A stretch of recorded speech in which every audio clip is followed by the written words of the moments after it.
Assalamualaikum warahmatullahi wabarakatuh.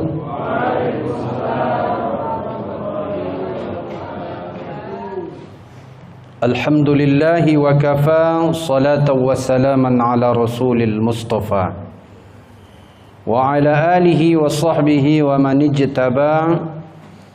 Subhanaka la ilma lana illa ma 'allamtana innaka antal alimul hakim. Rabbi shrah li sadri wa yassir li amri wahlul 'uqdatam min lisani yafqahu qawli, amma ba'du. Segala puja dan puji milik Allah Subhanahu wa taala. Ucapan alhamdulillah kita ucapkan atas segala nikmat dan rahmat yang telah diberikan kepada kita. Salawat dan salam kepada Nabi yang mulia, Nabi Muhammad sallallahu alaihi wasallam, dengan ucapan Allahumma salli ala sayyidina Muhammad wa ala ali sayyidina Muhammad. Assalamu alayka ya Rasulullah. Bapak-bapak, ibu-ibu, hadirin wal hadirat, duyufur rahman, tamu-tamu Allah yang berbahagia. Pagi ini kembali kita duduk dalam majlis ilmu, di mana kitab yang akan kita bahas adalah kitabnya Imam Al-Ghazali rahimahullahu ta'ala yang berjudul Mukasyafatul Qulub, menyingkap rahasia-rahasia hati. Sudah sampai kita pada ke bab yang ketujuh, Al-Babus Sabi' fi nisyanillahi ta'ala wal fusuq wan nifaq. Bab yang ketujuh ini berbicara tentang melupakan Allah dan sifat fasik serta munafik.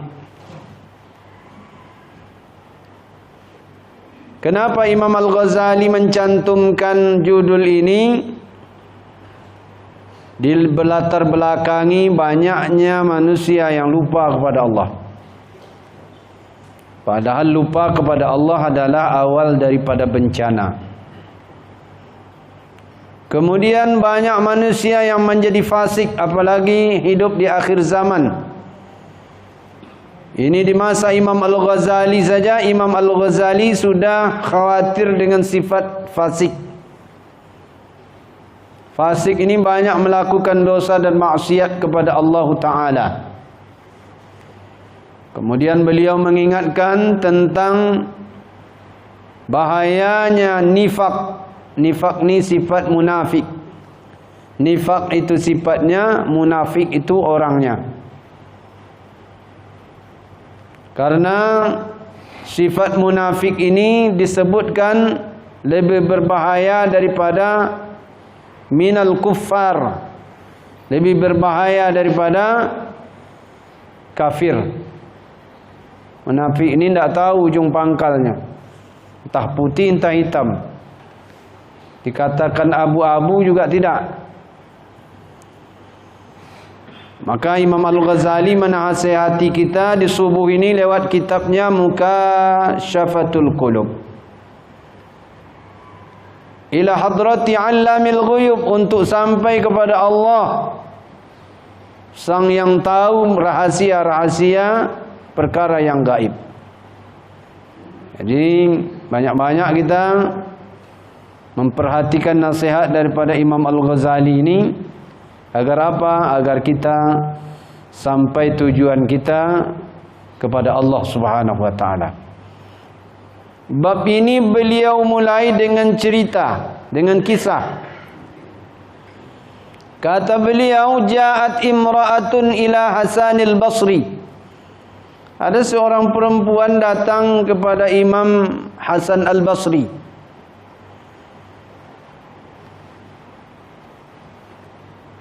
Faqalat, perempuan itu pun berkata kepada Imam Al-Ghazali, innahu kanat li ibnatun syabbatun famatat, ahbabtu an araha fil manami faji'tuka kay tu'allimuni ma asta'inu bihi ala ru'yatiha fa'allamaha. datang seorang perempuan tu kepada Imam Hasan Al-Basri,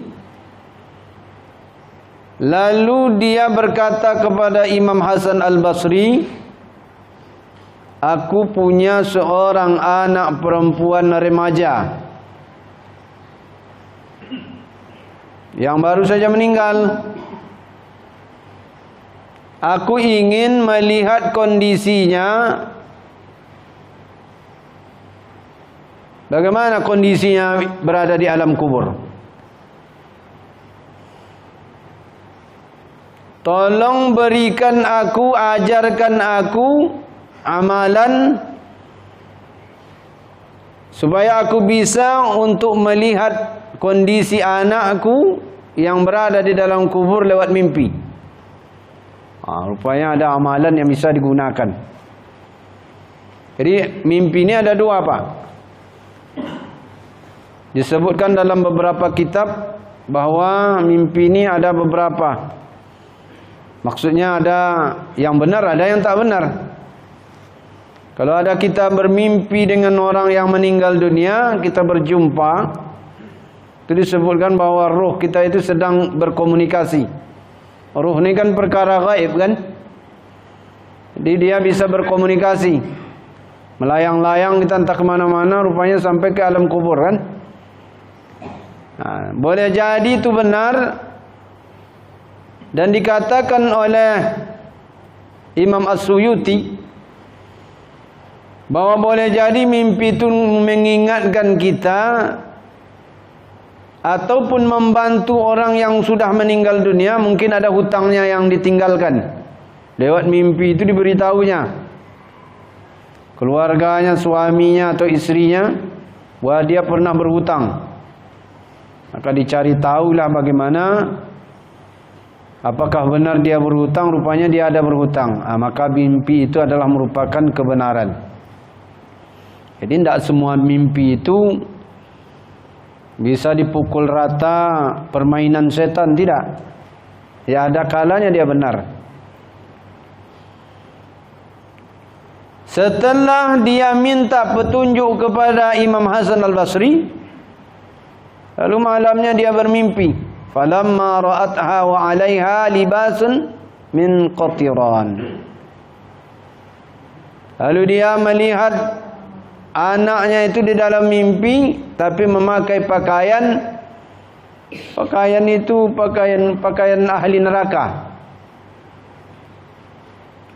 Wa fi 'unuqiha al-ghil. Di tengkuknya ini sudah ada rantai. Dirantailah istilahnya.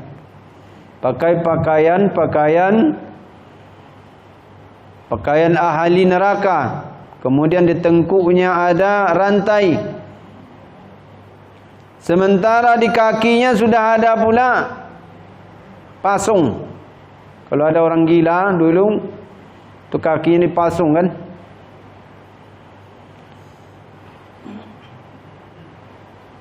Fa akhbartul Hasan bidzalika. Lalu aku kabarkan, kata perempuan itu, kepada Hasan Al-Basri tentang mimpiku malam itu. Aku beritahu kepada Imam Hasan Al-Basri tentang kondisi anakku yang dia dirantai, kakinya dipasung, memakai pakaian ahli neraka. Lalu Imam Hasan Al-Basri bersedih. Wa madat muddata summa ra'aha al-Hasan fil jannah wa ala ra'siha tajun. Tetapi di balik kesedihan itu, berjalan waktu beberapa lama, kisah itu pun sudah mulai hilang dari ingatan Hasan Al-Basri. Tiba-tiba Hasan Al-Basri bermimpi. Yang bermimpi Hasan Al-Basri, ya kalau yang kemarin yang bermimpi ibunya, sekarang Hasan Al-Basri bermimpi. Dia bermimpi remaja perempuan tadi, anak seorang perempuan tadi, fil jannah wa ala ra'siha tajun,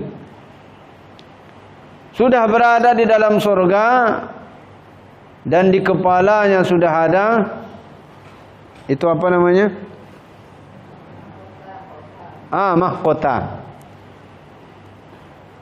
Mahkota sudah ada di kepalanya. Dan dia sudah berada di surga. Bapak Ibu pernah mimpi masuk surga atau neraka? Kalau mimpi masuk surga, nikmatlah. Tapi kalau mimpi masuk neraka, waliyazubillah, mungkin setelah bangun tu nanti gosong badan tu. Jadi dia bermimpi, Hasan Al-Basri bermimpi anak perempuan ini sudah masuk ke dalam surga dan dia dipakaikan mahkota. Kalau dipakaikan mahkota itu luar biasa, Pak. Luar biasa. Maka perempuan itu tadi yang sudah dimimpikan oleh Hasan Al-Basri masuk ke dalam surga berkata kepada Hasan Al-Basri, "Ya Hasan, amma ta'rifuni?" Kok bisa engkau tahu? Apakah engkau tahu dengan aku, kata Hasan, kata perempuan ini, remaja ini. Ana ibnatu imra'atil lati atatka. Saya ini adalah anak perempuan yang ibunya pernah datang dulu kepada engkau. Wa qalat laka kaza. Dia menceritakan kepada engkau kondisi saya waktu itu. Dia mimpi saya, kondisinya sangat menyedihkan. Sampai cerita itu pun diceritakan pada engkau, engkau pun sedih wahai Hasan Al-Basri. Faqala laha, Hasan Al-Basri pun bertanya kepada remaja perempuan yang ada dalam mimpi Hasan Al-Basri, "Malladhi siruka ila ma ara?" Apa yang terjadi dengan engkau ni seperti yang aku lihat sekarang? Dulu ibumu pernah bermimpi engkau masuk dalam neraka. Dirantai kakinya, dirantai tangannya, memakai pakaian yang ada di dalam neraka. Tapi yang kulihat sekarang sudah berbeda. Qalat. Jadi anak perempuan yang Hasan Al-Basri bermimpi tentangnya itu pun berkata, ini intinya, Pak. Ini intinya, Bu. Nanti setelah ini amalkan. Sebesar apapun dosa kita, amalkan nih. Yang pernah tinggalkan. Marra bina rajulun fa shalla 'ala an-nabi sallallahu alaihi wasallam marratan wa kana fil maqbarah 500 wa 50 insan fil azab. Ada satu orang lelaki lewat di pekuburan. Ya, lewat di pekuburan.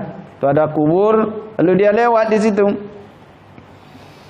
Lewat di situ fa shalla 'ala nabi sallallahu alaihi wasallam, dia selawat kepada Nabi sallallahu alaihi wasallam marratan, satu kali saja. Ini penyebabnya wahai Hasan Al-Basri.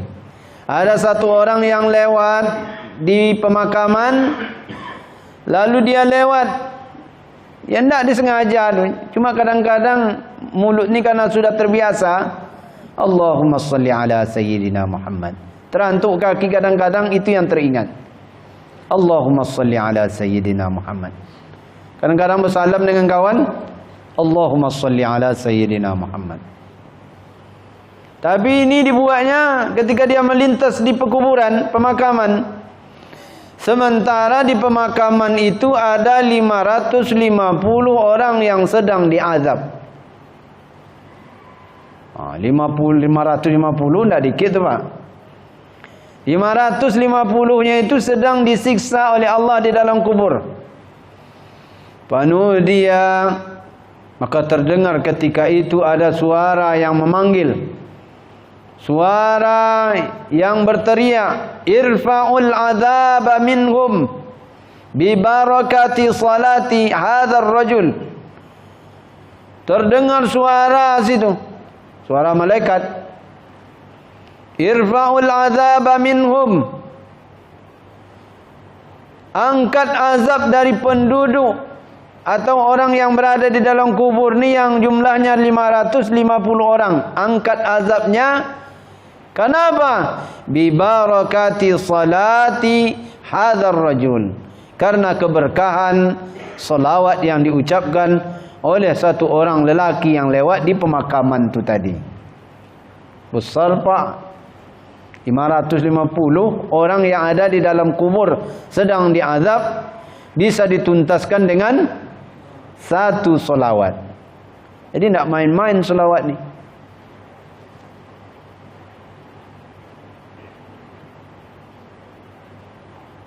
Asabathumul maghfirah. Akhirnya apa? Dengan satu salawat itu Allah izinkan mereka semua 550 orang yang sedang diazab itu mendapatkan maghfirah dari Allah. Faman yusalli alaihi mundu 50 sana afala yajid syafa'atahu yaumal qiyamah. Lalu bagaimana dengan orang yang sudah bersolawat selama 50 tahun? Sekali solawat saja sudah bisa menuntaskan dan memberikan maghfirah dengan izin Allah untuk 550 orang yang sedang diazab. Bagaimana dengan orang yang sudah mendawamkan? Bagaimana dengan orang yang sudah melazimkan, membiasakan mulutnya, lidahnya digunakan untuk bersolawat selama 50 tahun? Tentu dia lebih berhak untuk mendapatkan syafaat dari Rasulullah sallallahu alaihi wasallam. Jangan abaikan. Setelah solat amalkan. Tak banyak-banyak, tak mampu banyak-banyak, 10. Mampu lagi tingkatkan jadi 20. Kalau mampu istiqomah lagi, naikkan lagi 30 sampai batas di mana kita, itulah batas maksimal yang kita bisa buat. Dalam kitab Al-Qirtas Syarah Ratibul Attas dijelaskan, satu orang pendosa besar ingin berangkat ke Mekah Al-Mukarramah. Biasanya kan orang kalau mau berangkat ke Mekah itu agak takut-takut tu Pak. Saya belum siap lagi Pak Ustaz. Kenapa? Masih kotor. Masih kotor. Samalah dengan lelaki ini, diceritakan dalam kitab Al-Qirtas itu, ada seorang laki-laki yang dia mau bertaubat lagi.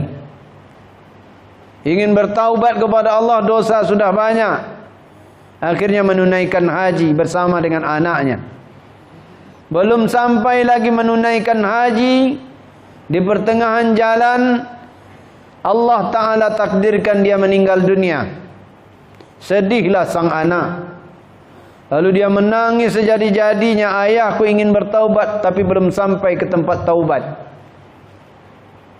Ayahku ingin berubah tapi belum sampai ke tempat dia di mana akan menyatakan pertaubatannya kepada Allah, yaitu di Mekah Al-Mukarramah. Belum sempat menunaikan haji. Lalu karena sedihnya dia pun tertidur di dekat jenazah ayahnya. Dalam tidur itu dia bermimpi didatangi oleh seorang yang ganteng, seorang yang harum semerbak. Lalu seorang yang harum semerbak itu pun datang. Dalam mimpi itu dia mengusap wajah ayah laki-laki yang tertidur ini. Awalnya wajah ayahnya itu hitam. Kenapa? Karena dosa. Nampak di mukanya itu dosa. Bukan berarti kalau bapak-bapak, ibu-ibu nanti hitam mukanya lalu dianggap berdosa, enggak. Ini hanya bisa dilihat oleh orang-orang tertentu aja. Ada ulama yang bisa melihat orang-orang itu dosanya ada di muka. Biasanya kan dosa kita ada di muka nih. Kenapa pada hari kiamat nanti wujuhu yauma idzin khashi'ah, wajah kita tertunduk, disebutkan wajah di situ. Kenapa tertunduk? Karena dosa itu banyak di sini.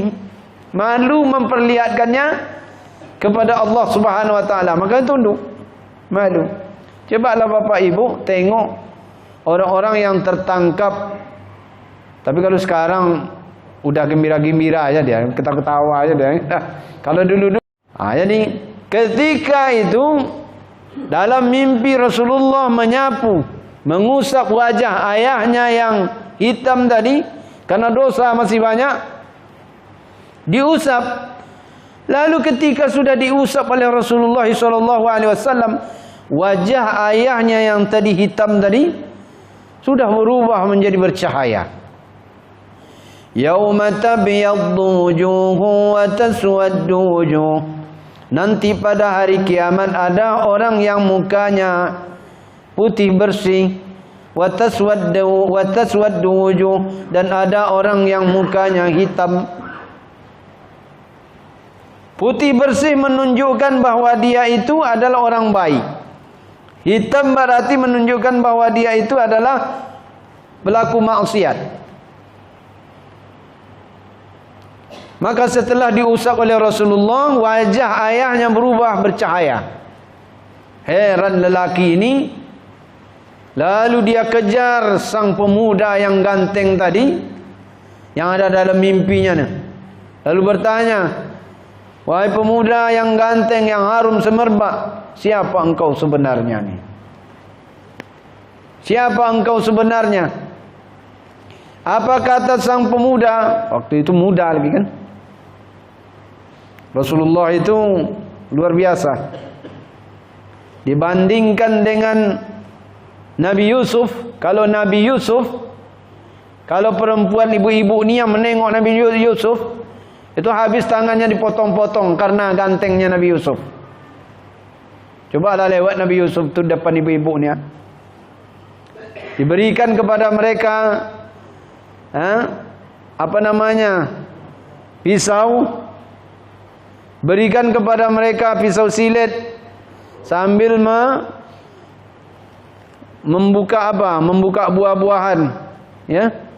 Berikan, lewatlah Nabi Yusuf depan ibu-ibu ni, maka ibu-ibu itu lupa dengan buah tadi. Saking dahsyatnya ketampanan Nabi Yusuf, akhirnya apa? Terpotong-potong tangan tak terasa. Tapi Nabi Muhammad ini lebih dahsyat daripada itu lagi. Kalau Nabi Yusuf, ibu-ibunya tangannya dipotong-potong. Kalau Nabi Muhammad yang hadir, terlihat oleh ibu-ibu, terlihat oleh kita semua, sampai hati-hati kita pun terpotong-potong karenanya. Maksudnya apa?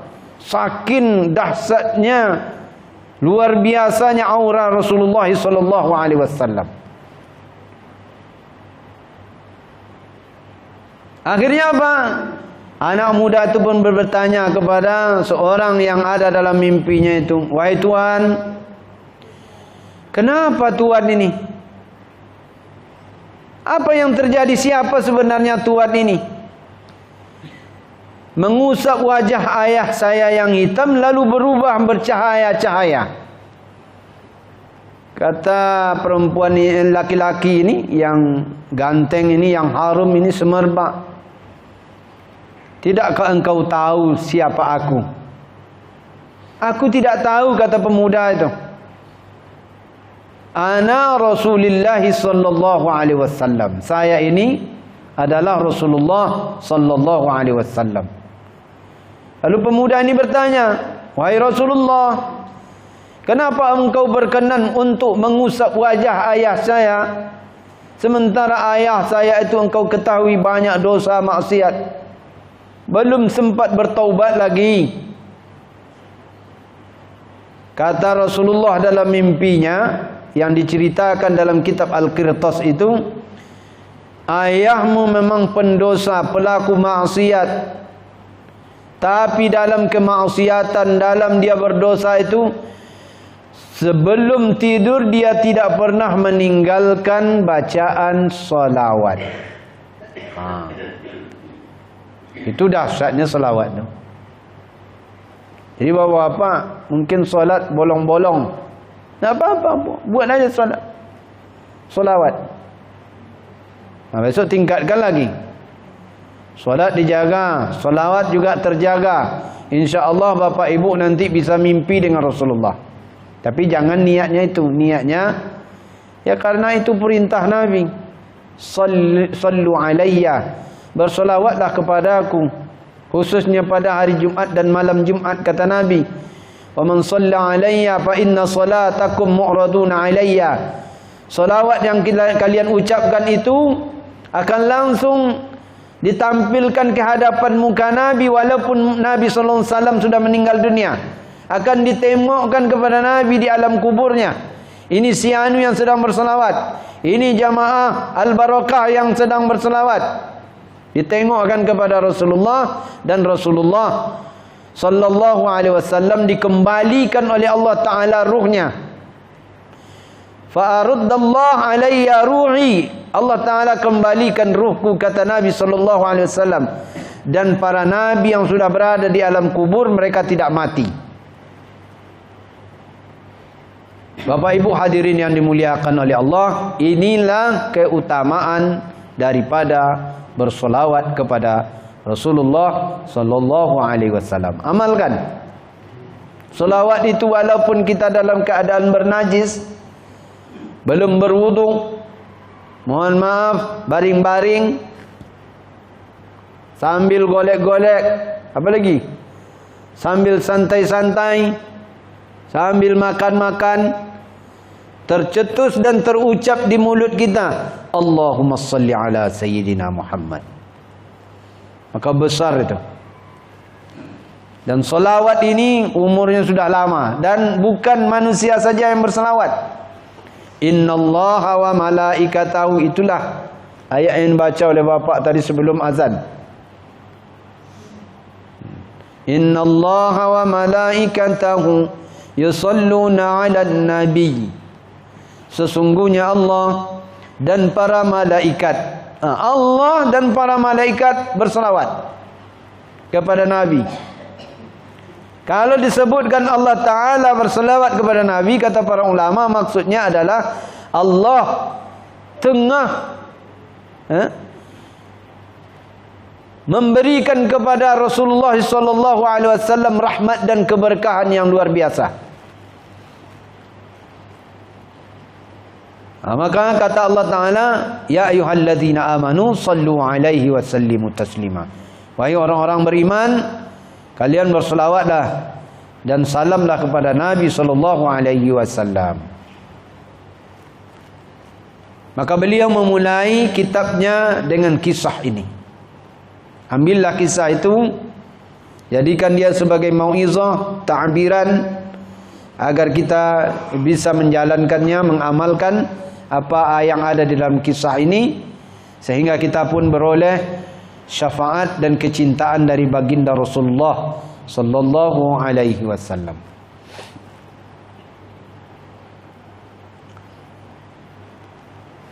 Qala Allah Ta'ala wa la takunu kalladzina nasullah.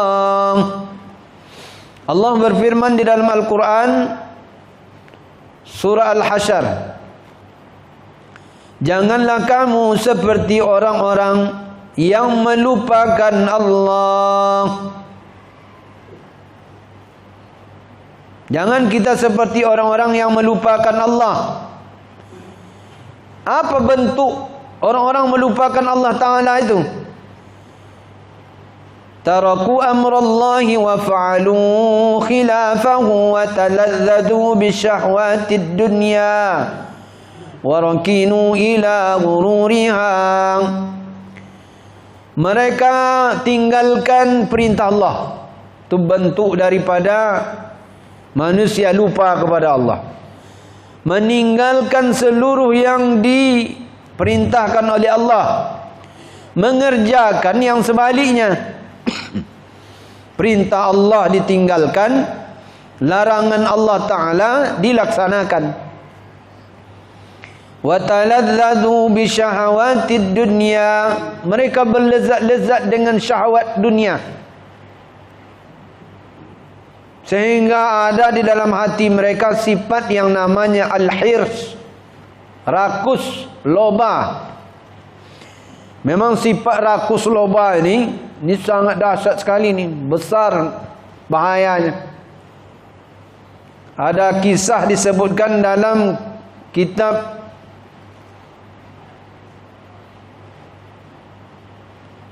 Nabi Isa alaihi salam didatangi oleh satu orang Bani Israel. Wahai Nabi Isa,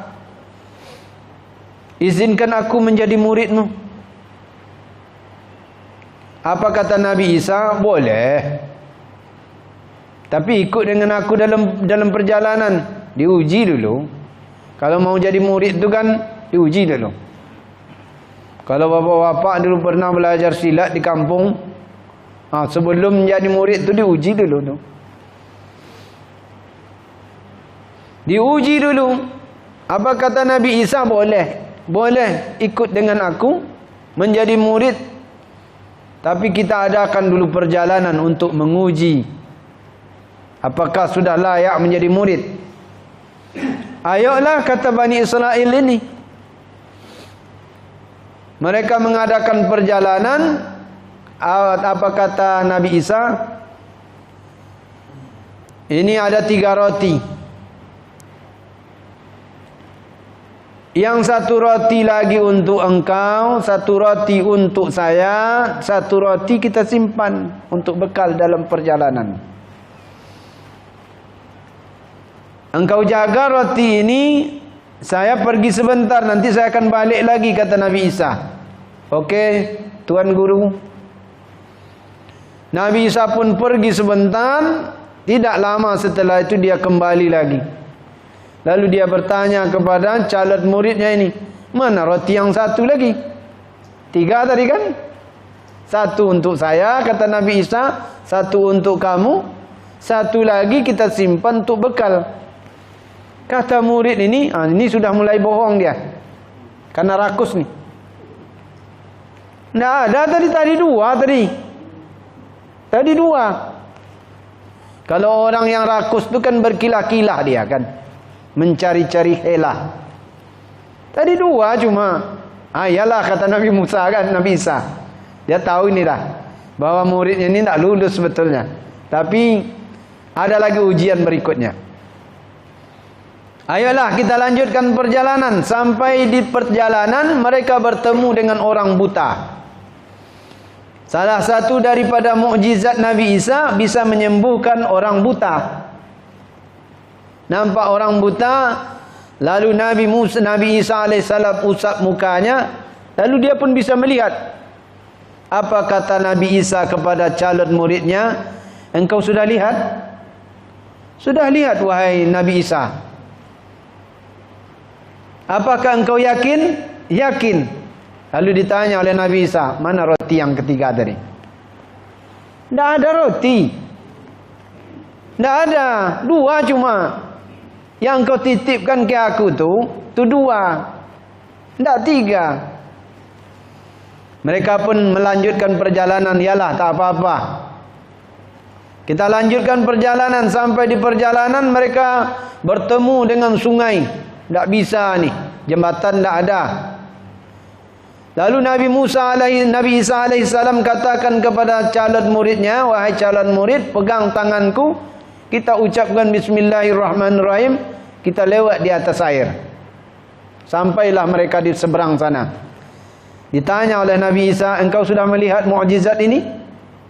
Kata calon murid, sudah. Hebat mukjizat.